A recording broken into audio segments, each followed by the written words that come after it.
Hello friends, Hindi audio book में आपका स्वागत है। एज ए मैन थिंकेथ दुनिया भर में सेल्फ हेल्प के क्षेत्र में बहुत ही मशहूर पुस्तक है। अगर हम कहें कि यह पुस्तक स्वयं को समर्थ बनाना या फिर स्वयं को सिद्ध करने के बारे में लिखी गई है तो अतिशयोक्ति नहीं होगी। यह छोटी सी पुस्तक हमें यह बताने के साथ साथ कि हम महान बन सकते हैं, हमें महान बनने में एक टूल की तरह काम करती है। सत्य हमें उन सीमाओं से मुक्त कर सकता है, वह हमारे जीवन को बदल सकता है जिनसे हम घिरे हुए हैं। सत्य तब बहुत ही शक्तिशाली होता है जब इसे साधारण भाषा में आसान तरीके से पेश किया जाता है। जेम्स एलन हमें इस पुस्तक के माध्यम से स्पष्ट रूप से दिखाते हैं कि कैसे हम उस चाबी रूपी ज्ञान का प्रयोग करके जिस सफलता की हम कल्पना करते हैं उस महानतम सफलता को और उसे प्राप्त करने के तरीकों को खोल सकते हैं। इस पुस्तक को 7 अध्यायों में लिखा गया है जो बेहद सुंदर तरीके से एक दूसरे से जुड़े हुए हैं। जैसे पहला अध्याय है विचार और चरित्र, दूसरा अध्याय परिस्थितियों पर विचार का प्रभाव व तीसरा अध्याय है शरीर और स्वास्थ्य पर विचार का प्रभाव। इसी तरह से यह लयबद्ध तरीके से आगे बढ़ती है, वह आपको विचार शक्ति का पूरा परिचय करवाती है।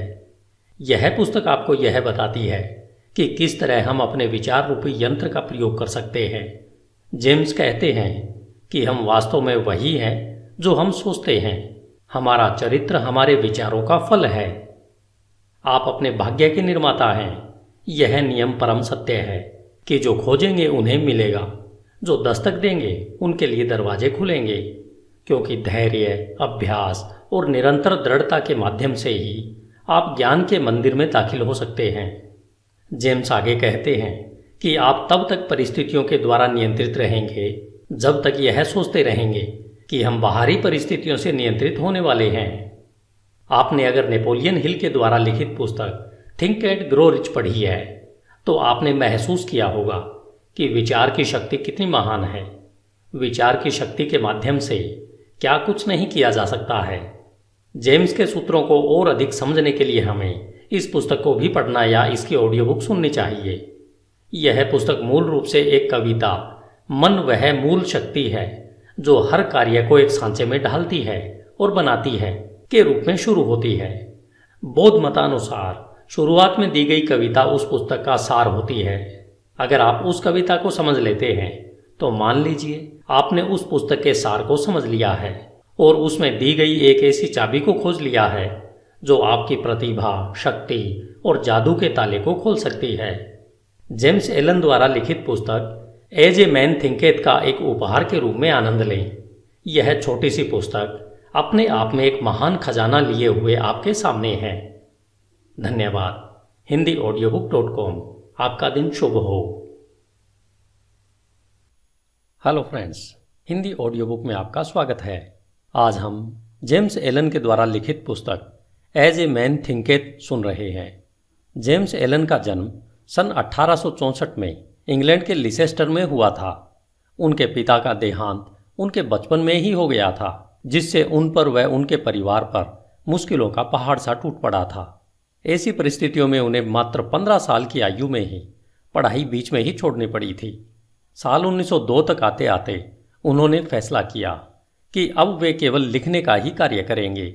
इस दौरान उन्होंने अपने लेखन कार्य को कॉन्ट्रैक्टर्स के माध्यम से भी किया। अपनी पहली पुस्तक फ्रॉम पॉवर्टी टू पावर पूरी करने के बाद वे इंफ्राकॉम, जो कि इंग्लैंड का दक्षिणी पश्चिम तट है, वहां पर आकर बस गए थे। जेम्स वहां अपनी मृत्यु पर्यंत साल 1912 तक रहे। जेम्स एलन ने अपने जीवन में 19 बेहद सफल व ज्ञानवर्धक पुस्तकें लिखी हैं। आज आप जिस पुस्तक एज ए मैन थिंकेथ को सुनने जा रहे हैं यह उनकी सर्वश्रेष्ठ पुस्तक मानी जाती है। यह पुस्तक विचार की शक्ति पर एक निबंध नहीं है, बल्कि ध्यान, खोज और अनुभव का बहुआयामी फल है। यह पुस्तक सभी स्त्रियों और पुरुषों को इस सत्य को खोजने में मदद करने की कुंजी है कि वे स्वयं खुद के निर्माता हैं। वे अपने सुख दुख व ज्ञान अज्ञान के मुख्य शिल्पकार उनके खुद के विचार ही होते हैं। इनका निर्माता उनका खुद का मन ही होता है। James Allen, Ilfracombe, England. अध्याय 1 विचार और चरित्र। HindiAudiobook.com। हम वैसे ही हैं जैसा हम अपने मन में सोचते हैं। इस मुहावरे ने केवल हमारे संपूर्ण अस्तित्व को ही नहीं समेटा है, बल्कि यह हमारे संपूर्ण जीवन की हर एक दशा, दिशा और परिस्थितियों पर पूर्ण रूपेण खरा उतरता है। हमारा चरित्र हमारे संपूर्ण विचारों का ही संपूर्ण फल है।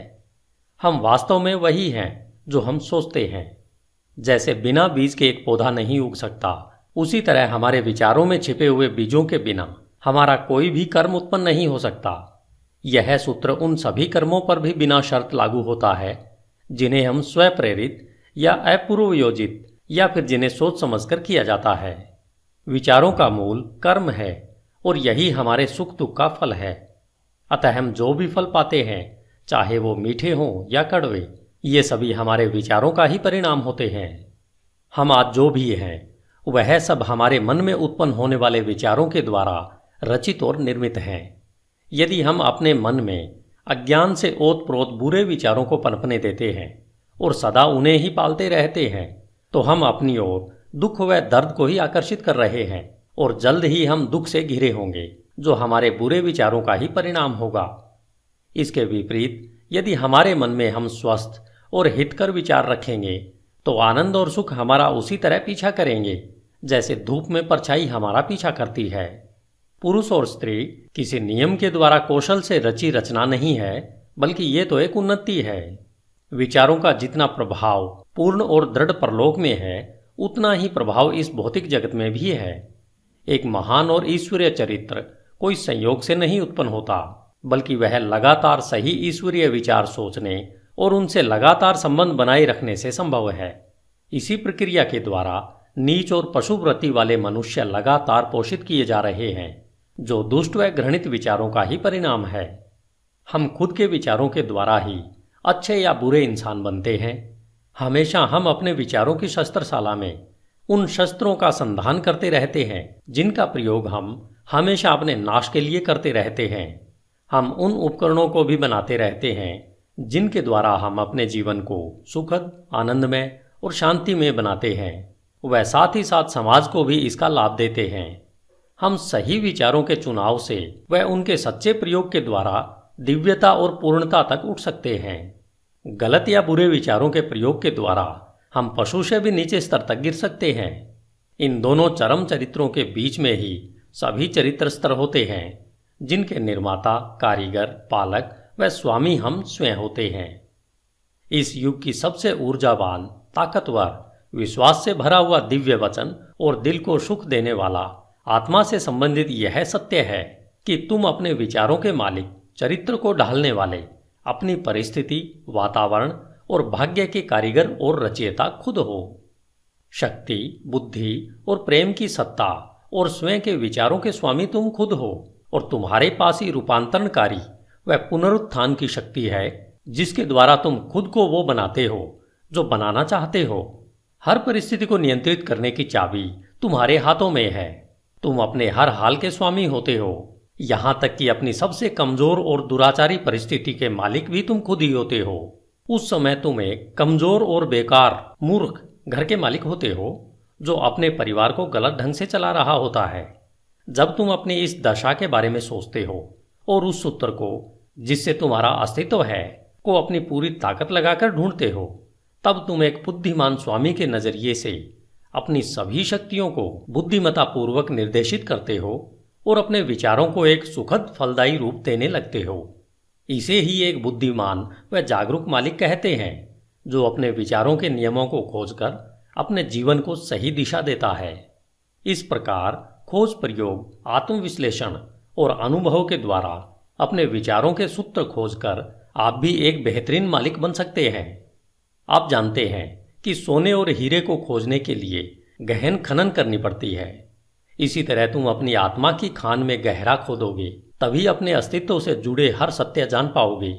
यदि तुम अपने विचारों को देखो, नियंत्रित करो और उन्हें बदलते हो और दूसरों व अपने जीवन और परिस्थितियों में हो रहे बदलावों के कारण और प्रभावों को महसूस कर, देखकर धैर्यपूर्ण अभ्यास और परख करो। अपने हर अनुभव को, यहाँ तक कि हर दिल के छोटे छोटे बदलावों को भी स्वयं के बारे में आए बदलावों के बारे में जानने के लिए प्रयोग करो, जिससे समझ, बुद्धि और शक्ति जो तुम्हें प्राप्त हो रही है उसे महसूस करो। फिर तुम शायद बिना चूके इस सत्य को सिद्ध कर सकते हो कि तुम अपने चरित्र को बनाने वाले हो, अपने जीवन को सही सांचे में ढालने वाले हो और अपने भाग्य के निर्माता तुम ही हो। इस दिशा में आगे बढ़ते हुए यह नियम परम सत्य है कि जो खोजेंगे उन्हें अवश्य मिलेगा, जो दस्तक देंगे उनके लिए दरवाजे अवश्य खुलेंगे, क्योंकि दृढ़ता, धैर्य और अभ्यास के द्वारा ही तुम ज्ञान के उज्जवल मंदिर में प्रवेश कर सकते हो। धन्यवाद। HindiAudiobook.com। आपका दिन शुभ हो। हिंदी ऑडियो बुक में आपका स्वागत है। अध्याय 2, परिस्थितियों पर विचार का प्रभाव।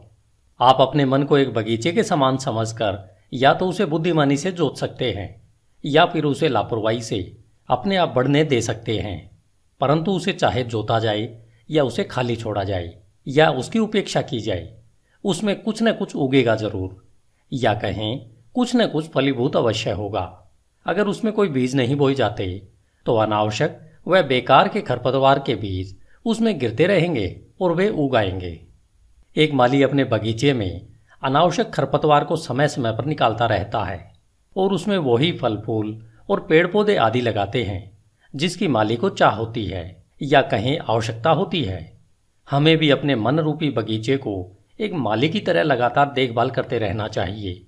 अशुद्ध, बेकार, अनावश्यक और अनुचित विचारों को पहचान कर अपने मन से निकाल फेंकना चाहिए। वह आवश्यक, शुद्ध, उपयोगी और उत्पादक विचारों को फलों और फूलों की तरह सहेज कर उनकी उचित प्रकार से देखभाल करते रहना चाहिए। इस प्रक्रिया का पालन करते हुए उचित समय अवधि में आप जान पाओगे कि आप ही अपनी आत्मा के प्रमुख माली और रक्षक हो। आप ही अपने जीवन के निर्देशक हो। आप ही अपने अंदर विचारों के नियमों को प्रकट कर पाते हो। आप ही हमेशा बढ़ती सत्यता से यह भी समझ पाते हो कि कैसे आपके विचार की शक्तियां और मन के अन्य घटक आपके सच्चे चरित्र, सकारात्मक परिस्थितियां और उज्जवल भाग्य का निर्माण करने के काम में लगे हुए हैं। विचार और चरित्र एक समान होते हैं क्योंकि माहौल और परिस्थितियों के द्वारा ही चरित्र निर्मित होता है और प्रकट होता है। इस प्रकार आप हर समय यह देखेंगे कि आपके जीवन की बाहरी परिस्थितियां आपके अंतर्मन के विचारों से परस्पर जुड़ाव और तालमेल में रहेंगी। इसका मतलब यह बिल्कुल नहीं है कि हर समय जैसी आपकी परिस्थिति है वह आपके पूरे चरित्र को ही दर्शाती रहती है। इसका अर्थ यह है कि वे परिस्थितियां आपकी विचारधारा के किसी आवश्यक पहलू से उस समय के लिए इतना करीब से जुड़ी हुई हैं कि वे आपकी प्रगति के लिए आवश्यक हों। आज आप जिस भी स्थिति में हैं वह सब आपकी सत्ता के नियमों के कारण ही हैं। आपको इस जगह आपके विचार ही लेकर आए हैं। आपके जीवन की संरचना में संयोग नाम की कोई चीज नहीं है। जो भी है वह उस नियम का ही परिणाम है जो अचूक है।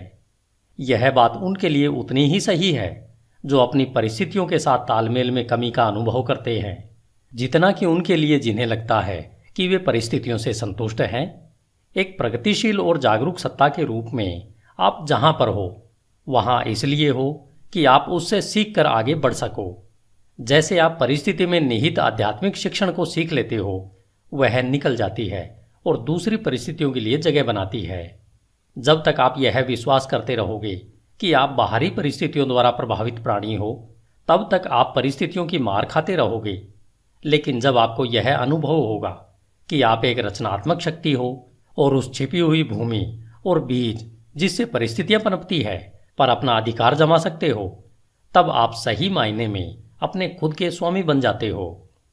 आत्म परीक्षण और आत्म संयम का अभ्यास करने वाले सभी लोग यह जानते हैं कि परिस्थितियां विचारों से ही उत्पन्न होती है। उन्होंने यह देखा है कि उनकी परिस्थितियों में फेरबदल उनकी मानसिक स्थिति में फेरबदल से सीधे अनुपात में होता है। यह सही है कि जब आप उत्सुकता से अपने विचारों की कमियों को दूर करने में स्वयं को लगा लेते हो, तब आप बहुत जल्दी प्रगति करते हैं और बहुत सारे परिवर्तनों से जल्दी ही गुजरते हैं।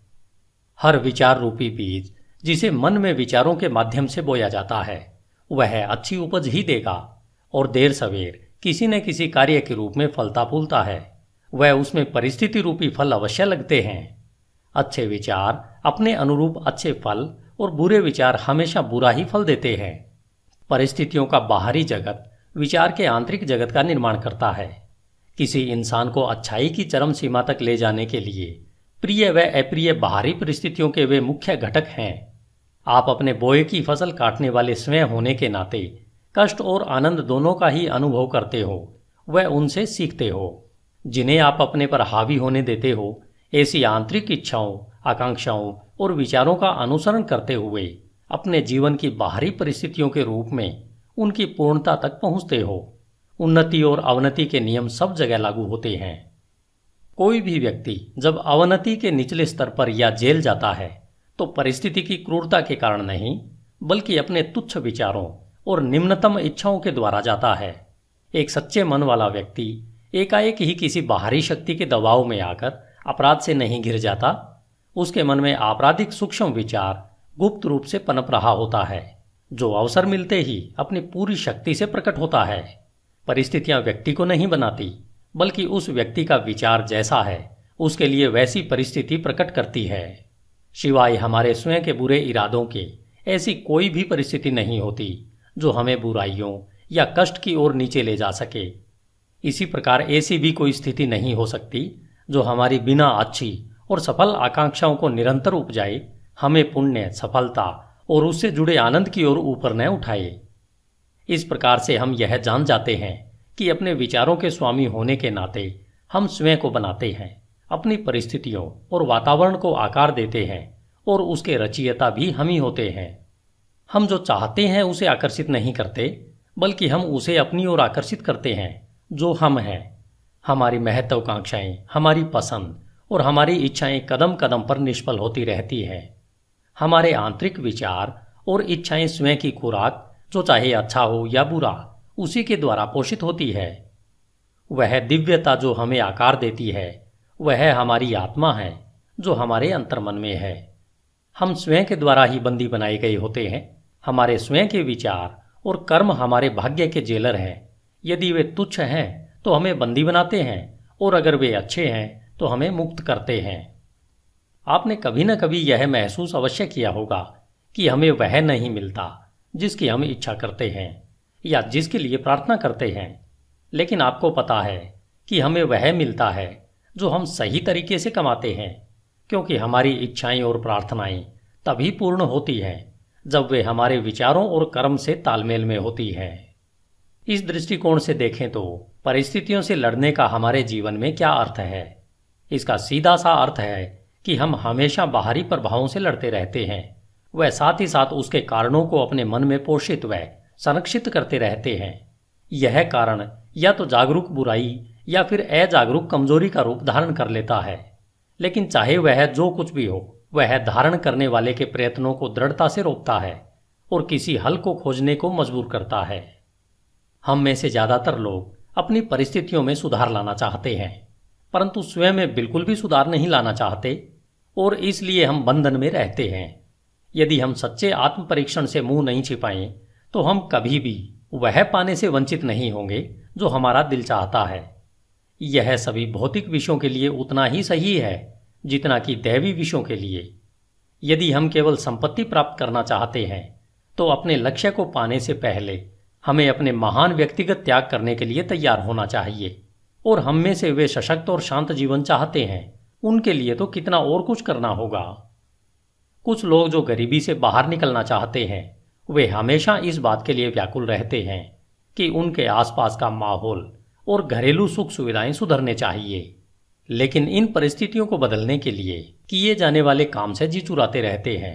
वे मानते हैं कि अपने मालिक जहां वे काम करते हैं उसे धोखा देते रहते हैं, क्योंकि उन्हें लगता है कि उन्हें बहुत कम तनख्वाह मिलती है, इसलिए वे जो कर रहे हैं वह सही है। ये लोग इस साधारण से मूलभूत सिद्धांत को नहीं समझ पा रहे हैं जो कि सच्ची समृद्धि का आधार है, और न केवल अपनी गरीब स्थिति से बाहर निकलने के लिए योग्य हैं, बल्कि बुरी परिस्थितियों के बारे में सोच सोचकर उसे वास्तव में अपने जीवन में आकर्षित कर लेते हैं। ऐसे लोग कमजोर, आलसी और हमेशा भ्रमित विचारों में जी रहे होते हैं। कुछ अमीर लोग हैं जो पेटुपन की वजह से लगातार दर्दनाक बीमारियों से ग्रस्त हैं। वे इन बीमारियों से छुटकारा पाने के लिए ढेर सारा पैसा खर्च तो करना चाहते हैं, परंतु ज्यादा खाने की आदत को बदलने के लिए तैयार नहीं है। वे ज्यादातर चटपटे और मजेदार खाने की अपनी इच्छा को हमेशा संतुष्ट करना चाहते हैं और अच्छा स्वास्थ्य भी चाहते हैं। ऐसे लोग अच्छे स्वास्थ्य के लिए अयोग्य हैं क्योंकि उन्होंने स्वस्थ जीवन के पहले सिद्धांत को अभी तक नहीं सीखा है।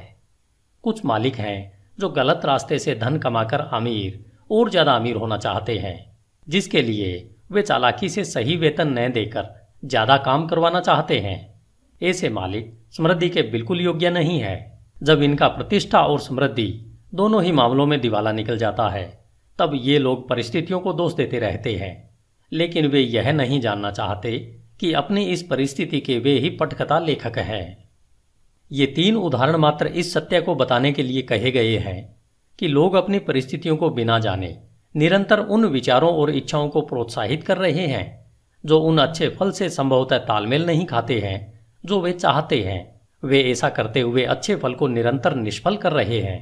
ऐसे किस्से कई गुना बढ़ सकते हैं और निरंतर चल सकते हैं, लेकिन इसकी आवश्यकता नहीं है। यदि हम दृढ़ निश्चय कर लें कि हम अपने मन और जीवन में विचार के नियम के क्रम को खोजेंगे, और जब तक ऐसा नहीं होगा तब तक केवल बाहरी तथ्य तर्क के लिए पर्याप्त नहीं हो सकता।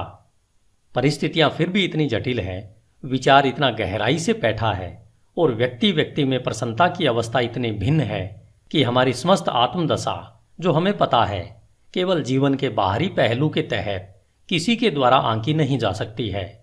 कोई व्यक्ति किन्हीं कार्यों में ईमानदार हो सकता है परंतु अभावग्रस्त है, जबकि दूसरा व्यक्ति कई कार्यों में बेईमान हो सकता है फिर भी खूब संपत्ति हासिल करता है।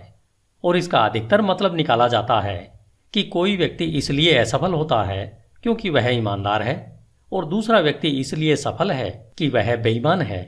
और यह सतही निर्णय के फलस्वरूप होता है, जो यह मान लेता है कि बेईमान व्यक्ति लगभग पूरी तरह से भ्रष्ट है और ईमानदार व्यक्ति लगभग पूरी तरह से पुण्यात्मा है।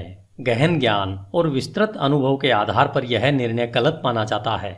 बेईमान व्यक्ति में भी कुछ ऐसे प्रशंसनीय गुण हो सकते हैं जो दूसरों में नहीं है, और ईमानदार व्यक्ति में कुछ ऐसे दुर्गुण हो सकते हैं, चाहे सूक्ष्म ही क्यों न हो, जो दूसरों में नहीं होते हैं।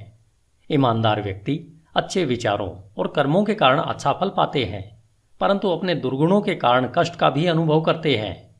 बेईमान व्यक्ति उसी तरह से कष्ट या हर्ष का अनुभव करता है। मानव अहम को यह मानना अच्छा लगता है कि व्यक्ति अपने सद्गुणों के कारण कष्ट में होता है, परंतु जब तक हम अपने मन से हर रोगी, कटु और अशुद्ध विचार को निकाल नहीं फेंकते हैं और अपनी आत्मा से हर अस्वस्थ दाग को साफ नहीं कर देते हैं, तब तक हम उस स्थिति में नहीं हो सकते हैं जहां हम यह जान पाएं और घोषित कर पाएं कि हमारा कष्ट हमारे बुरे विचारों के कारण है, न कि हमारे अच्छे गुणों के फलस्वरूप है।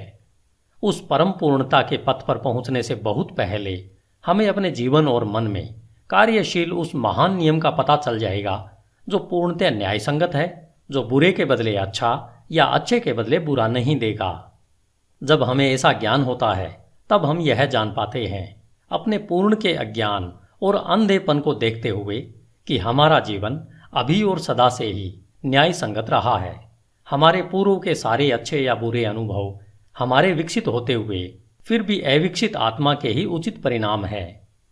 अच्छे विचार और कर्म कभी भी बुरे परिणाम नहीं दे सकते, और इसके विपरीत भी इतना ही सही है कि बुरे विचार और कर्म कभी अच्छे सुखद परिणाम नहीं दे सकते। हम प्रकृति जगत में इस नियम को भलीभांति जानते हैं और समझते हैं। वह इसके अनुसार काम भी करते हैं कि आम के बीज से आम का पेड़ ही उगेगा और बबूल के बीज से केवल बबूल का पेड़ ही उगेगा और वैसे ही फल देगा। लेकिन कुछ ही इसे मानसिक व नैतिक जगत में समझते हैं, जबकि हमारे विचारों के मामले में भी यही नियम लागू होता है। वहां भी यह उतना ही सहज व अटल है। इसे न समझने पर हमें परेशानी उठानी पड़ती है, और तब ये नियम हमारी इच्छाओं के अनुरूप सहयोग नहीं देते हैं। कष्ट व पीड़ा गलत दिशा में लगाए गए गलत विचारों का प्रभाव है। यह एक संकेत है कि हमारा अपने आप से, अपने अस्तित्व के नियम से तालमेल नहीं रहा है। कष्ट का एकमात्र और उच्चतम कार्य है शुद्धि करना। वह सब जो बेकार और अशुद्ध है उसे जला देना। वे जो शुद्ध हैं उनके लिए कष्ट खत्म हो जाते हैं। एक बार जब सोने से मैल हट जाता है तो उसे जलाते रहने का कोई मतलब नहीं होता है। और इसी तरह से पूर्ण रूपेण शुद्ध व साक्षात्कारी पुरुष कष्ट में नहीं रहता। वह परिस्थितियां जिनका हम कष्ट से सामना करते रहते हैं वे हमारी मानसिक विसंगतियों का परिणाम है। वे परिस्थितियां जिनका हम कृपा व आनंद से सामना करते हैं, वे हमारी मानसिक संगति का नतीजा है। कृपा, आनंद, मानसिक पवित्रता ही भौतिक संपत्ति की अधिकता का माप नहीं है, और यह भी नहीं कि बुरे विचार ही एकमात्र कष्ट, क्लेश और दुख ही भौतिक संपत्ति की कमी का परिमाप है। कुछ लोग दुखी और अमीर होते हैं, कुछ लोग धन्य और अमीर भी होते हैं। पवित्रता और अमीरी तभी जुड़ते हैं जब धन को सही और विवेक से कमाया और इस्तेमाल किया जाता है। गरीब अधिक पीड़ा का अनुभव तब करते हैं जब उन्हें लगता है कि बिना वजह के उनका बोझ उन पर लाद दिया गया है। गरीबी और भोगाशक्ति दुख या कहीं पीड़ा के दो चरम पहलू है। ये दोनों ही अस्वाभाविक है, मानसिक असंतुलन का नतीजा है। जब तक हम खुश, स्वस्थ और समृद्ध नहीं होते, तब तक हमारी सही अवस्था नहीं होती। खुशी, स्वास्थ्य और समृद्धि का हमारी परिस्थितियों के आंतरिक और बाहरी स्थिति से तालमेल का ही परिणाम है।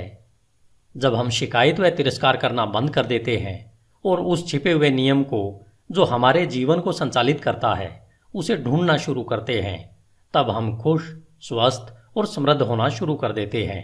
और जब हम अपने मन में उस संचालित करने वाले घटक को अपना लेते हैं, तब हम दूसरों पर अपने कष्ट का कारण होने का आरोप लगाना बंद कर देते हैं और हम सशक्त और स्वस्थ विचारों को अंतर्मन में बढ़ाने लगते हैं। हम परिस्थितियों पर चीखना चिल्लाना बंद कर देते हैं। वह अपनी तीव्र प्रगति के लिए अपने अंदर छिपी हुई शक्तियों और संभावनाओं को खोज करके एक साधन के रूप में प्रयोग करना शुरू कर देते हैं। इस सत्य का प्रमाण हर इंसान में है और इसलिए नियमित आत्म परीक्षण और आत्म विश्लेषण की सरल पड़ताल द्वारा इसे जाना जा सकता है। हम मूलभूत तौर पर अगर अपने विचारों को बदलते हैं तो हम अपने जीवन की भौतिक परिस्थितियों में आए त्वरित बदलाव को देखकर आश्चर्यचकित रह जाएंगे। कभी कभी हमें लगता है कि हम अपने विचारों को गुप्त रख सकते हैं, परंतु ऐसा नहीं है। वे जल्दी ही आदत में बदल जाते हैं और आदत परिस्थितियों का रूप ले लेती है। बुरे और निम्न स्तर के विचार आक्रोश और नशे की आदत बनाते हैं, जो पीड़ा, कष्ट और गरीबी का रूप लेते हैं। किसी तरह के भी विनाशकारी विचार अनसुलझी थकाऊ आदतें बन जाती है, जो ध्यान भंग करने वाली और विपरीत परिस्थितियों का आकार ले लेती है। डर, संशय और अनिर्णायक विचार कमजोर और बेमेल आदतों का रूप ले लेते हैं, जो असफलता, गरीबी और निर्भरता की परिस्थितियों के रूप में आकार लेती है। आलसी विचार बेईमानी और गंदगी का रूप लेते हैं, जो गरीबी व नीचता का आकार लेती है। घृणित और दंडनीय विचार हिंसा और आरोप लगाने की आदत का रूप लेते हैं, जो चोट लगने व दंड मिलने वाली परिस्थितियों का आकार लेते हैं। हर तरीके से स्वार्थी विचार स्वार्थीपन का रूप लेते हैं, जो उन परिस्थितियों को आकर्षित करते हैं जो दुखदायी होती है। दूसरी ओर हर तरह के सुंदर विचार कृपा और अच्छाई का रूप लेते हैं, जो प्रिय और सुखद परिस्थितियों को आकार देते हैं। रचनात्मक विचार आत्मसंयम और संतुलित मन का रूप लेते हैं, जो शांति और विश्रांति की परिस्थितियों का आकार लेती है। साहस, आत्मनिर्भरता और निर्णय के विचार सशक्त और फलदायी आदतों का रूप लेते हैं, जो सफलता, प्रचुरता और मुक्ति की परिस्थितियों को आकार देती है। ऊर्जापूर्ण विचार सफाई पसंद व उद्यमी आदतों को आकार देती है। मृदुल व क्षमाशील विचार मृदुलता की आदत का रूप लेते हैं, जो सुरक्षित व स्वस्थ परिस्थितियों को आकार देती है। प्रेमपूर्ण और निस्वार्थ विचार दूसरों के लिए स्वयं को भूल जाने की आदत का रूप लेते हैं, जो निश्चित और स्थायी प्रचुरता व सच्ची समृद्धि की परिस्थितियों को आकार देती है। लंबे समय तक एक ही तरीके की विचारधारा, चाहे वह अच्छी हो या बुरी, चरित्र और परिस्थितियों पर अपना प्रभाव अवश्य छोड़ती है। हम अपनी परिस्थितियां प्रत्यक्ष तरीके से नहीं चुन सकते, लेकिन अपने विचारों को चुन सकते हैं और इस तरह अप्रत्यक्ष रूप से अवश्य ही परिस्थितियों को आकर्षित कर सकते हैं। प्रकृति हमारे साथ है, हमारे अपने द्वारा काम करती है, जिससे कि हम इन विचारों का आनंद उठा सकें, जिन्हें हम पोषित करते हैं, और ऐसे अवसर प्रस्तुत होते हैं जो जल्दी ही अच्छे और प्रभावशाली विचारों को सतह पर ले आते हैं। जैसे ही हम अपने नकारात्मक और विनाशकारी विचारों को त्यागते हैं, पूरा संसार हमारे प्रति मधुर हो जाता है और हमारी मदद करने को तैयार हो जाता है। जैसे ही हम अपने कमजोर और दूषित विचारों से दूर जाने लगते हैं, हर तरफ ऐसे अवसर उमड़ने लगते हैं जिससे कि हमारे सशक्त संकल्प को मदद मिले। जैसे ही हम अच्छे विचारों को बढ़ावा देते हैं तो कोई भी दुर्भाग्य हमें शर्म और कष्ट से नहीं घेरता है। संसार हमारा बहुरूपदर्शी कैलिडोस्कोप है और हर क्षण जिन विभिन्न रंगों को प्रस्तुत करता है वे हमारे सतत उभरते विचारों के अद्भुत चित्र हैं। धन्यवाद। HindiAudiobook.com। आपका दिन शुभ हो। Hello friends, Hindi audio book में आपका स्वागत है। अध्याय 3, शरीर और स्वास्थ्य पर विचार का प्रभाव। As a man thinketh, written by James Allen. हमारा शरीर हमारे मन के आदेशों का अक्षरशः पालन हमेशा एक सेवक की तरह करता है। यह मन के हर क्रियाकलापों का पालन करता है, चाहे फिर वे सोच विचार कर चुने गए हों या स्वतः प्रकट हुए हों। मन के दूषित, नकारात्मक व बुरे विचारों के कारण हमारा शरीर बीमार पड़ जाता है, जिससे हम पतन की ओर अग्रसर होते हैं। और अगर हमारे मन में खुश, सुंदर, स्वस्थ और सकारात्मक विचार हैं तो इनकी आज्ञा पर हमारा शरीर सुंदर, सफल और यौवन से भरपूर सुसज्जित हो जाता है। रोग और स्वास्थ्य की भी परिस्थितियों की तरह हमारे विचारों में जड़ें होती है। रोगग्रस्त विचार अपने लिए आपके शरीर को बीमार बना लेंगे। समय समय पर हुई रिसर्च में यह पाया गया है कि डर के विचार व्यक्ति को उतनी ही जल्दी मार डालते हैं जितनी जल्दी एक बंदूक की बुलेट। वे लाखों लोगों को निरंतर इसी तरह धीरे धीरे मार रहे हैं। जो लोग किसी जानी पहचानी या अनजान बीमारी के डर में रहते हैं, बीमारी उन्हें देर सवेर अपनी पकड़ में ले ही लेती है। बीमारी की यह चिंता जल्द ही पूरे शरीर को निरुत्साहित कर देती है और रोग को शरीर में प्रवेश करवाने के लिए इसे कमजोर बना देती है। नकारात्मक व अशुद्ध विचार चाहे शारीरिक तौर पर प्रहार न करे, लेकिन नाड़ी मंडल पर नकारात्मक प्रभाव अवश्य डालते हैं और उन्हें कमजोर कर देते हैं। सुंदर, सकारात्मक, शुद्ध व प्रसन्न विचार शरीर को जोश और लावण्य से सुसज्जित करते हैं। शरीर नाजुक और ढलने वाला यंत्र है। यह उन विचारों पर तत्काल प्रतिक्रिया करता है जो उस पर प्रभाव डालते हैं।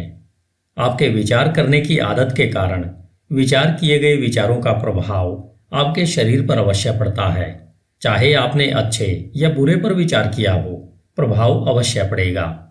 जब तक लोग नकारात्मक विचारों को फैलाते रहेंगे, तब तक उनमें अशुद्ध और जहरीला रक्त बहता रहेगा। शुद्ध हृदय और मनन से शुद्ध जीवन और शुद्ध शरीर उत्पन्न होता है। दूषित व नकारात्मक मन से दूषित व नकारात्मक शरीर व जीवन ही उत्पन्न होते हैं।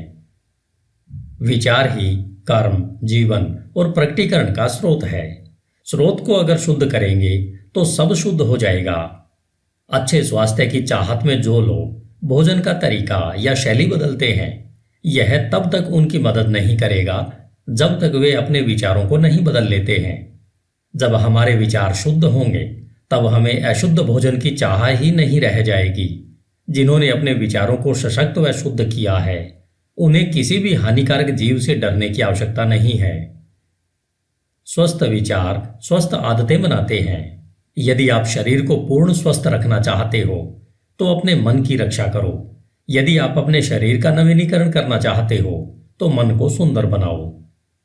दुर्भावना, ईर्ष्या, निराशा, नकारात्मकता और उदासी के विचार शरीर के स्वास्थ्य और उसकी चमक को लूट लेते हैं। चिड़चिड़ा चेहरा एकाएक नहीं बनता है, वह उग्र विचारों से बनता है। झुर्रियां जो चेहरे पर खराब दिखती हैं, वे मूर्खता, पीड़ा और घमंड के कारण उत्पन्न होती है। आप अवश्य ही किसी न किसी ऐसे बूढ़े चेहरे को जानते होंगे जो तेजस्वी और एक छोटे बच्चे की तरह मुस्कुराहट के साथ चमक से भरा हुआ होगा। और ऐसे चेहरे भी आप अवश्य देखते होंगे जो निराशा की झुर्रियों के कारण उम्र से पहले ही बूढ़े दिखाई देने लगे होंगे। एक चेहरा खुशी व सकारात्मकता का व दूसरा चेहरा नकारात्मकता व बुरे निराशाजनक विचारों का परिणाम है। एक सशक्त शरीर, चमकीला, खुश और शांत चेहरा तब तक ही रह सकता है जब तक आप अपने मन में हर्ष, सद्भावना और शांत विचारों को आने की खुली छूट देते हो। बुजुर्ग लोगों के चेहरों पर सहानुभूति की झुर्रियां होती है जो सशक्त और शुद्ध विचारों से बनती है, लेकिन बहुत सी नकारात्मक भावनाओं द्वारा भी बनती है। इनमें हम तब तक फर्क नहीं कर सकते जब तक उनके विचारों को न जान लें। जिन्होंने धर्मसंगत जीवन जिया है उनका जीवन एक अस्त होते सूर्य की तरह शांतिपूर्ण, स्तब्ध और मृदुल हो चुका होता है। हाल ही में मैंने एक दार्शनिक को उनकी मृत्युशैया पर देखा। वो उम्र के अलावा बूढ़े नहीं थे। उनकी मृत्यु उतनी ही मीठी और शांतिपूर्ण थी जितना उनका जीवन था। शारीरिक बीमारियों को दूर भगाने के लिए खुश दिल विचारों से अच्छा कोई डॉक्टर नहीं है। दुख और शोक की काली परछाई को हटाने के लिए सद्भावना जैसी तसल्ली देने वाली कोई चीज नहीं हो सकती। सदा दूसरों के बारे में बुरा सोचना, द्वेष रखना, शक करना और ईर्ष्या के विचार रखना ऐसा ही है जैसा स्वनिर्मित जेल में रहना। परंतु सबके बारे में अच्छा सोचना, सबके साथ खुश रहना, धैर्य के साथ यह सीखना कि उनमें केवल अच्छाई ही देखना, ऐसे निस्वार्थ विचार स्वर्ग की ओर ले जाते हैं। दिन प्रतिदिन हर प्राणी के प्रति शांति के विचार रखना आप में अद्भुत शांति लाएंगे। धन्यवाद। HindiAudiobook.com। आपका दिन शुभ हो। As a man thinketh, written by James Allen. अध्याय 4, विचार और उद्देश्य। HindiAudiobook.com। जब तक कोई भी विचार उद्देश्य के साथ नहीं जोड़ा जाता तब तक कोई भी प्रतिभा पूर्ण उपलब्धि नहीं बनती। बहुत से लोग अपने उच्चतम विचार जीवन के सागर में दिशाहीन गति से बहने देते हैं। जीवन में विचारों की दिशाहीनता बहुत बुरी होती है। अगर जो लोग विपत्ति और विनाश से दूर रहना चाहते हैं तो उनको इस प्रकार बहने से स्वयं को रोकना होगा। जिनके जीवन में कोई मुख्य उद्देश्य नहीं होता वे बहुत ही जल्दी तुच्छ चिंताओं, डर, परेशानियों और अपने प्रति दया रखने के भाव से ग्रस्त हो जाते हैं और ये सभी कमजोरी के लक्षण होते हैं। ये ठीक वैसे ही असफलता, अप्रसन्नता और कमी की ओर ले जाते हैं जैसे सोच समझकर आयोजित किए गए अपराध होते हैं, क्योंकि कमजोरी शक्ति विकसित करने के ब्रह्मांड में टिक नहीं सकती। हमें एक न्यायसंगत उद्देश्य के बारे में विचार करना चाहिए। वह उसे यथार्थ बनाने के लिए कार्यशील होना चाहिए। हमें अपने उद्देश्य को विचारों के केंद्र में रखना चाहिए। उद्देश्य बनाते समय हमारी प्रकृति कैसी है उसके अनुसार वह आध्यात्मिक या फिर भौतिक लक्ष्य का रूप ले सकता है। परंतु वह जो भी हो, हमें उस उद्देश्य पर दृढ़ता से अपनी विचार शक्ति को केंद्रित करना चाहिए। हमें इस उद्देश्य को अपना उच्चतम कर्तव्य बनाकर उसकी प्रगति के लिए स्वयं को समर्पित कर देना चाहिए। वह अपने विचारों को क्षणिक रुचियों, चाहतों और कल्पनाओं के पीछे नहीं भागने देना चाहिए। यह आत्मसंयम का राजसी मार्ग है और विचार की सच्ची एकाग्रता है। यदि हम बार बार अपने उद्देश्य को पाने में असफल हो रहे हैं तो यह तब तक होता रहता है जब तक हम अपनी कमजोरी से ऊपर नहीं उठ पाते हैं और इससे हम चरित्र के सामर्थ्य को प्राप्त करते हैं। वह सच्ची सफलता का मापदंड होता है। वह यह भविष्य के सामर्थ्य और विजय की नई शुरुआत होती है। जिनका कोई महान उद्देश्य नहीं होता है उन्हें अपने विचारों को कर्तव्य के अचूक प्रदर्शन पर केंद्रित करना चाहिए, फिर चाहे उनका कार्य कितना ही छोटा क्यों न दिख रहा हो। केवल इसी तरीके से विचारों को एकत्रित करके केंद्रित किया जा सकता है। वह संकल्प और ऊर्जा को विकसित किया जा सकता है। इसे सिद्ध करने के बाद ऐसा कोई भी लक्ष्य नहीं रह जाता है जिसे प्राप्त नहीं किया जा सकता हो। कमजोर आत्मा अपनी कमजोरी को जानते हुए और इस सत्य में विश्वास रखते हुए कि सामर्थ्य प्रयत्न और अभ्यास द्वारा विकसित की जा सकती है, वह तुरंत ही प्रयत्नशील हो जाती है और प्रयत्नों द्वारा सदा विकसित होती रहती है और अंत में दिव्य रूप में सशक्त हो जाती है।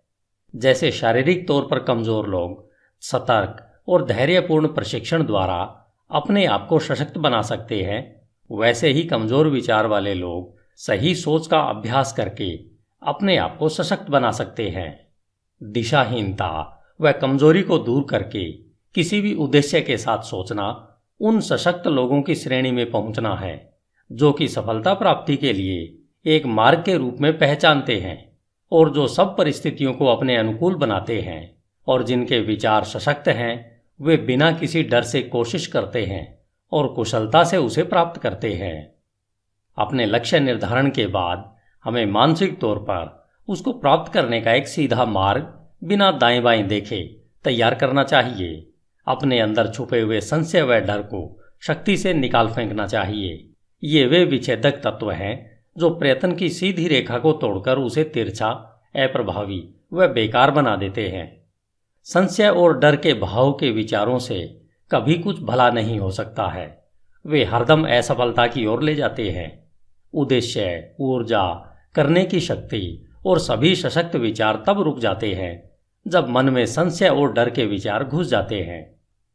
कुछ करने की इच्छा इस ज्ञान से उभरती है कि हम कुछ कर सकते हैं। संशय और भय ज्ञान के सबसे बड़े शत्रु हैं और वह लोग जो उसे बढ़ावा देते हैं उन्हें मारते नहीं बल्कि वे हर कदम पर निष्फल होते रहते हैं। जिन्होंने संशय और भय पर विजय पा ली है उन्होंने असफलता को जीत लिया है। उनका हर विचार सामर्थ्य से जुड़ा हुआ है और सभी परेशानियों का साहस के साथ सामना कर उन्हें बुद्धिमानी से वश में किया जा सकता है। उनके उद्देश्य वातावरण के हिसाब से बोए जाते हैं और वे ऐसे फल फूल देते हैं जो समय से पहले नहीं गिर जाते हैं। बिना किसी भय के उद्देश्य से जुड़ा हुआ विचार रचनात्मक शक्ति बन जाता है। वे जो यह जानते हैं वे तैयार हैं भटकते विचारों और उतरते चढ़ते संवेदनाओं की गठरी से ज़्यादा कुछ उच्चतम और सशक्त बनने के लिए जो यह करते हैं। अपने विचारों को अपने उद्देश्य के साथ जोड़ते हैं। वे अपनी मानसिक शक्ति के जागरूक और बुद्धिमान शासक बन जाते हैं। धन्यवाद। HindiAudiobook.com। आपका दिन शुभ हो।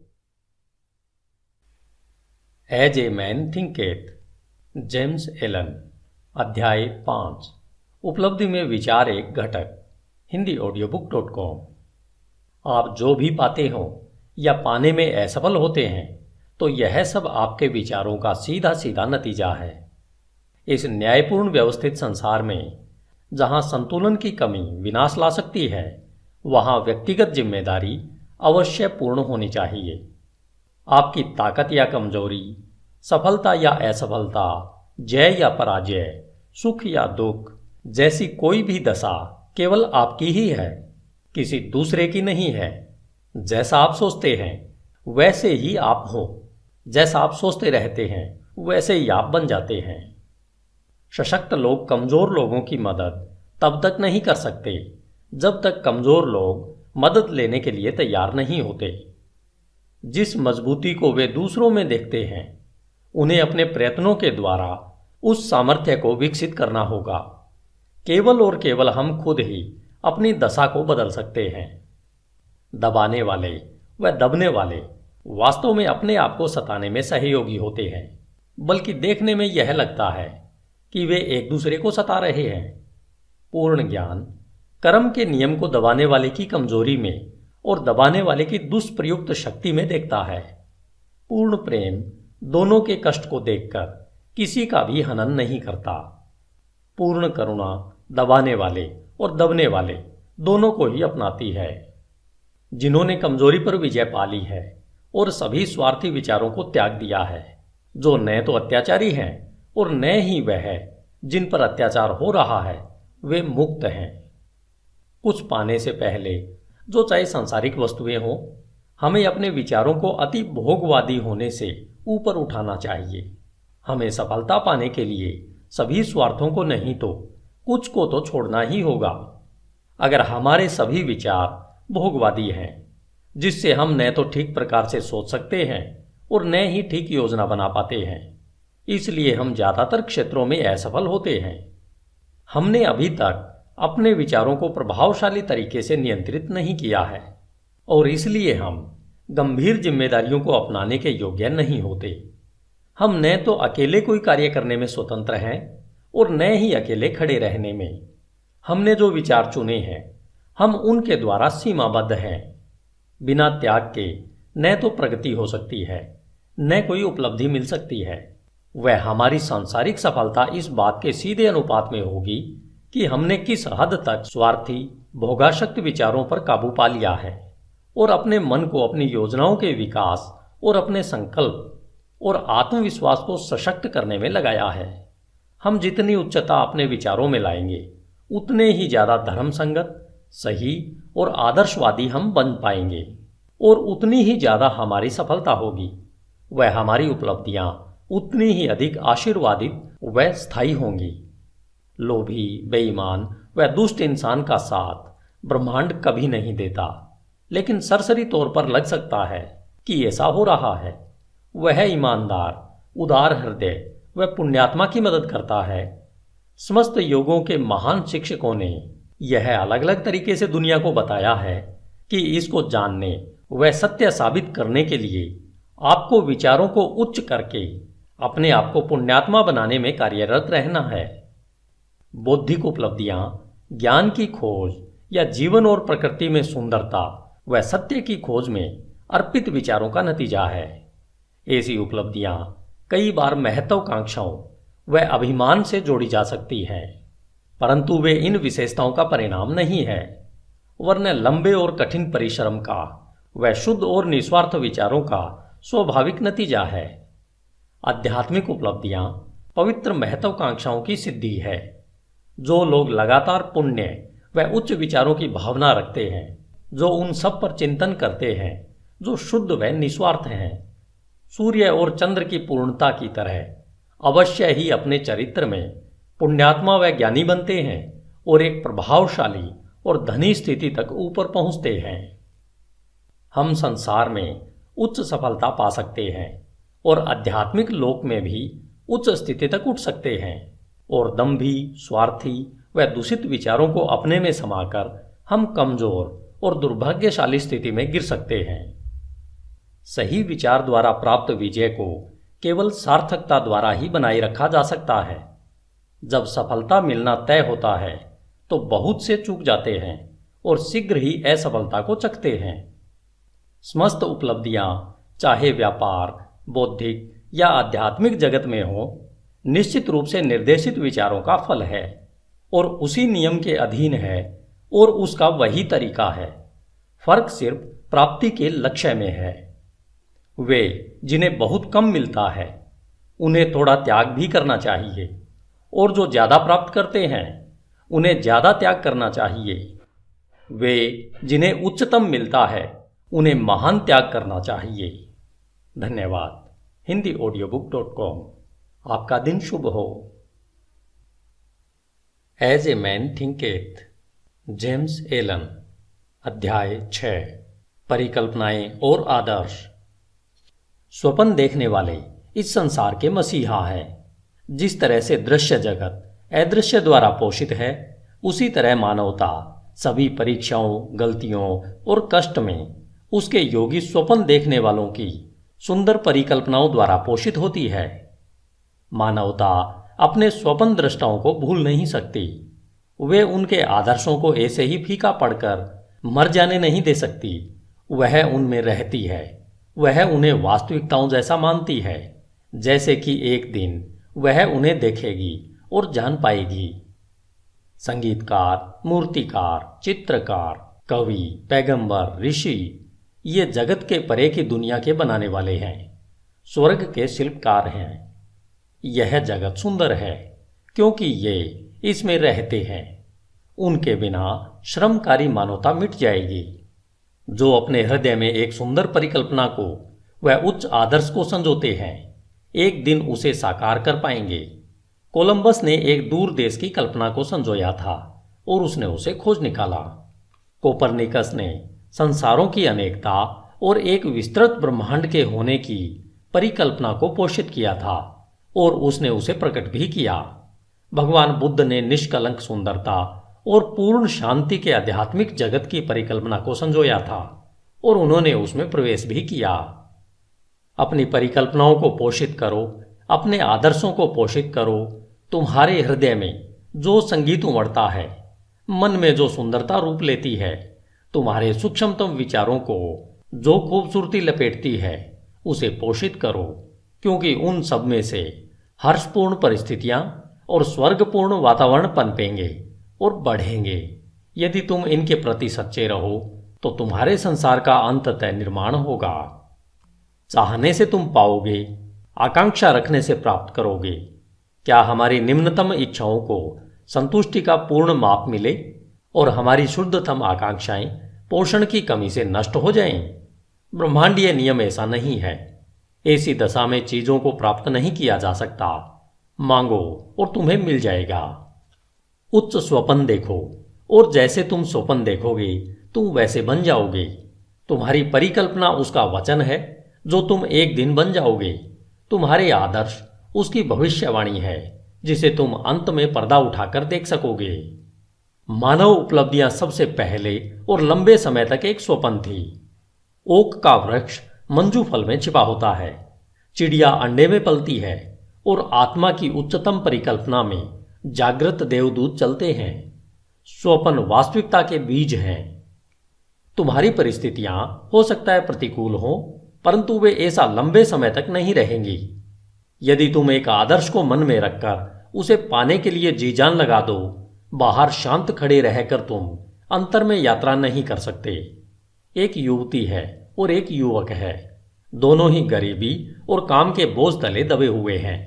लंबे समय तक अस्वस्थ वातावरण वाली वर्कशॉप में बंद, अशिक्षित और सभी प्रकार की शिष्टताओं से कोसों दूर। परंतु दोनों ही बेहतर जिंदगी के सपने देखते हैं और वे बुद्धि, कृपा, शिष्टता और सुंदरता की कल्पना करते हैं। वे मानसिक तौर पर एक आदर्श जीवन परिस्थिति की कल्पना करते हैं, एक विस्तृत स्वतंत्रता की परिकल्पना करते हैं और एक बड़ी आकांक्षा उन पर हावी हो जाती है। व्याकुलता उन्हें कर्म करने के लिए उकसाती है और वे अपने खाली समय व साधनों को, चाहे वे अभी कम है, अपने सोई शक्तियों और साधनों के विकास में लगाते हैं। शीघ्र ही उनके मन इतने परिवर्तित हो जाते हैं कि वह वर्कशॉप उन्हें बांध कर नहीं रख पाती है। उनकी सोच से वह इतनी बेमेल हो जाती है कि वह उनके जीवन से वैसे ही बाहर हो जाती है जैसे कोई कपड़ा उतार कर फेंक दिया जाता है। जैसे जैसे उनके लिए वे अवसर बढ़ते जाते हैं जो कि उनकी विस्तृत होती शक्तियों के कार्य क्षेत्र को समा सकें, वे उससे हमेशा के लिए बाहर निकल जाते हैं। सालों बाद हम उन्हें फिर देखते हैं। बहुत ही विशिष्ट तरीकों में हम उन्हें मन की कुछ एक शक्तियों के अधिकारी पाते हैं जिनके प्रयोग से वे दुनिया भर पर प्रभाव और लगभग अप्रतिम सामर्थ्य से शासन करते हैं। वे अपने हाथों में विशाल जिम्मेदारियों के सूत्रों को थामे हैं।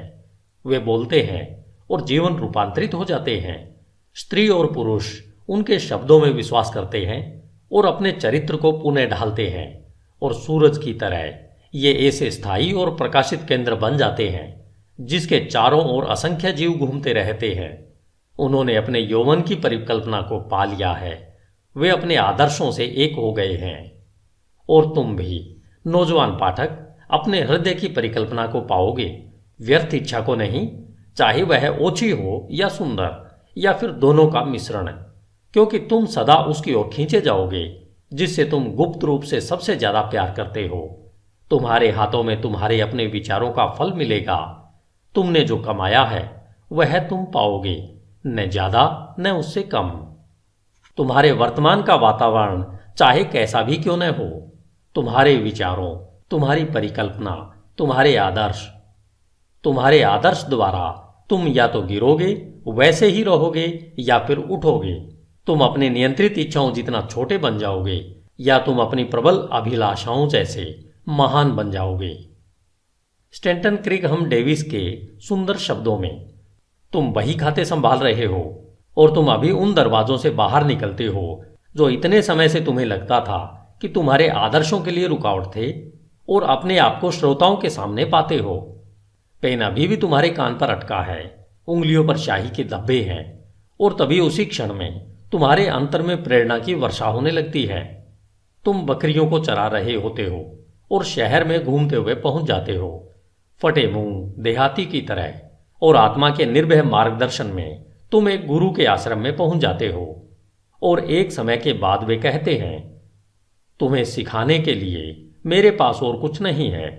अब तुम स्वयं गुरु बन गए हो, जो थोड़े समय पहले तक बकरियां चराते हुए महान कार्यों के घटने के स्वप्न देखा करता था। बेपरवाह, अज्ञानी और आलसी केवल चीजों के लिए प्रत्यक्ष प्रभाव को देखते हुए, न कि स्वयं चीजों को, भाग्य, किस्मत और संयोग के बारे में बात करते हैं। किसी को धनवान बनता देखकर कहते हैं, कितना भाग्यशाली है। किसी को सुप्रसिद्ध विद्वान बनता देख वे आश्चर्य से कहते हैं, उस पर कितनी कृपा दृष्टि है। और किसी साधु प्रवृत्ति वाले व्यक्ति और उसका अन्य लोगों पर प्रभाव पड़ते देखकर वे टिप्पणी करते हैं, देखो किस्मत कैसे हर कदम पर उसका साथ दे रही है। वे उन परीक्षाओं, असफलताओं और संघर्ष को नहीं देखते जो इन स्त्री पुरुषों ने अनुभव पाने के लिए सहर्ष स्वीकारा है। उन्हें इनके द्वारा किए गए त्याग का, साहसिक प्रयत्न का और विश्वास जिसे उन्होंने अपनाया है का जरा सा भी ध्यान नहीं है, जिससे कि वे अलंध्य दिखने वाले लक्ष्य को प्राप्त कर सकें और अपने हृदय की परिकल्पना को पा सकें। उन्हें मन के अंधकार और दिल के टूटने का कोई एहसास नहीं होता। उन्हें केवल प्रकाश और प्रसन्नता दिखती है और वे उसे भाग्य कहते हैं। वे लंबी और कठिन यात्रा नहीं देखते, केवल सुखी परिणाम को देखते हैं और वे उसे सद्भाग्य कहते हैं। वे प्रक्रिया को नहीं समझते, केवल नतीजा देखते हैं और उसे संयोग कहते हैं। हर मानव कार्य में प्रयत्न है और फल भी है, और प्रयत्न कितना सशक्त है इसे फल से मापा जाता है। यह कोई संयोग नहीं है। कहे जाने वाले उपहार, शक्ति, भौतिक, बौद्धिक और आध्यात्मिक अधिकार प्रयत्न के हैं। वे पूर्ण किए हुए विचार हैं, प्राप्त किए हुए लक्ष्य हैं, साकार परिकल्पनाएं हैं। वह परिकल्पना जिसकी तुम अपने मन में प्रशंसा करते हो, वह आदर्श जिसे तुमने अपने हृदय में विराजित कर रखा है, उससे तुम अपने को बनाओगे और यही तुम बन जाओगे। धन्यवाद। HindiAudiobook.com। आपका दिन शुभ हो। As a man thinketh, James Allen. अध्याय 7, प्रशांति। HindiAudiobook.com। मन की शांति ज्ञान का एक सुंदर मणि है। वह आत्मसंयम के लंबे और धैर्यपूर्ण प्रयत्न का नतीजा है। उसकी उपस्थिति परिपक्व अनुभव का और नियम व विचारों के उच्च ज्ञान व कार्यकलाप का चिन्ह है। हम उसी मात्रा में शांत होते हैं जितना हम विचार विकसित अस्तित्व के रूप में स्वयं को समझते हैं, क्योंकि ऐसा ज्ञान विचार के फलस्वरूप निश्चित ही दूसरों को समझने की क्षमता रखता है। और जैसे हम सही समझ को विकसित करते हैं और कारण व प्रभाव के आधार पर आंतरिक भावनाओं व विचारों को अधिक स्पष्टता से समझते हैं, हम चीखते चिल्लाते नहीं और चिंतित व दुखी नहीं होते। हम संतुलित, वचनबद्ध और शांत रहते हैं। वे लोग जो शांत हैं, जिन्होंने स्वयं को नियंत्रित करना सीखा है, जानते हैं कि स्वयं को दूसरों के माफिक कैसे बनाया जाए, और ये दूसरे बदले में शांत लोगों की आध्यात्मिक सामर्थ्य का सम्मान करते हैं और यह सोचते हैं कि उससे सीख सकते हैं और उस पर भरोसा कर सकते हैं। जितने अधिक प्रशांत हम बन जाते हैं, उतनी अधिक हमारी सफलता, हमारा प्रभाव व अच्छाई के लिए हमारा सामर्थ्य होता है। उदाहरण के लिए, साधारण सी बिक्री करने वाले लोग भी जैसे जैसे अपने आत्मनियंत्रण और समभाव को बढ़ा देंगे, उनकी व्यावसायिक प्रचुरता बढ़ती जाएगी, क्योंकि लोग ऐसे लोगों के साथ ही काम करना पसंद करेंगे जिनका व्यवहार अच्छा व स्थिर है। सशक्त और शांत लोगों को सदा सम्मान मिलता है, वह उनसे प्यार किया जाता है। वे प्यासी भूमि में छांव देने वाले पेड़ या फिर तूफान में पनाह देने वाली चट्टान की तरह होते हैं। शांत हृदय, मीठा स्वभाव व संतुलित जीवन किसे पसंद नहीं है। इससे कोई फर्क नहीं पड़ता कि वर्षा होती है या सूरज चमकता है, या इन आशीर्वादों को पाने वालों के जीवन में क्या परिवर्तन आते हैं। वे हरदम मधुर और शांत रहते हैं। वह चरित्र की विशिष्टता जिसे शांतता कहते हैं, संस्कृति का आखिरी सबक है। वह जीवन का फूलना है, आत्मा का फलना है। वह ज्ञान की तरह मूल्यवान है और उसकी सोने से भी ज्यादा कामना करनी चाहिए। हाँ, उत्कृष्ट सोने से भी ज्यादा। पैसे को पाने की चाह कितनी तुच्छ लगती है जब उसकी तुलना एक शांत जीवन, जो सत्य के सागर में लहरों के नीचे आंधी तूफान की पहुंच से परे शाश्वत शांति में बसता है। हम ऐसे कितने ही लोगों को जानते हैं जो अपने जीवन को अप्रिय बना लेते हैं, जो अपने विस्फोटक गुस्से के कारण वह सब जो मधुर और सुंदर है उसे तबाह कर देते हैं, जो अपने चरित्र की शिष्टता का नाश कर देते हैं और मन मुटाव पैदा कर देते हैं। यह एक प्रश्न है कि क्या बड़ी मात्रा में लोग अपने जीवन को तबाह नहीं करते हैं, और क्या वे नासमझी और आत्मनियंत्रण की कमी के कारण अपने जीवन की खुशियों को मार नहीं देते। हम अपने जीवन में ऐसे कितने कम लोगों से मिलते हैं जो शांत होते हैं, जिनमें अद्भुत शिष्टता होती है, जो कि एक परिपक्व चरित्र की विशेषता है। हाँ, अनियंत्रित गुस्से से मानवता आवेश में आती है, अनियंत्रित दुख से उत्तेजित हो जाती है, व्यग्रता और संयम से प्रभावित होती है। केवल वे ज्ञानी जिनके विचार नियंत्रित व शुद्ध हैं, आत्मा की तेज हवाओं और तूफानों व हवा को काबू में ला सकते हैं। तूफान में डांवाडोल आत्मा, चाहे तुम कहीं भी क्यों न हो, चाहे किसी भी परिस्थितियों में क्यों न रहते हो, यह जानती है कि जीवन के समुद्र में पवित्रता के द्वीप मुस्कुरा रहे हैं और तुम्हारे आदर्शों का उजला किनारा तुम्हारे आने का इंतजार कर रहा है। विचारों की पतवार को अपने हाथों में कसकर पकड़ कर रखो। तुम्हारी आत्मा के जहाज में प्रबल स्वामी आराम करता है, वह केवल सोता है, उसे जगाओ। आत्मनियंत्रण सामर्थ्य है, सही विचार श्रेष्ठता है, शांतता शक्ति है। अपने हृदय से कहो, शांत रहो, स्थिर रहो। धन्यवाद। HindiAudiobook.com। आपका दिन शुभ हो।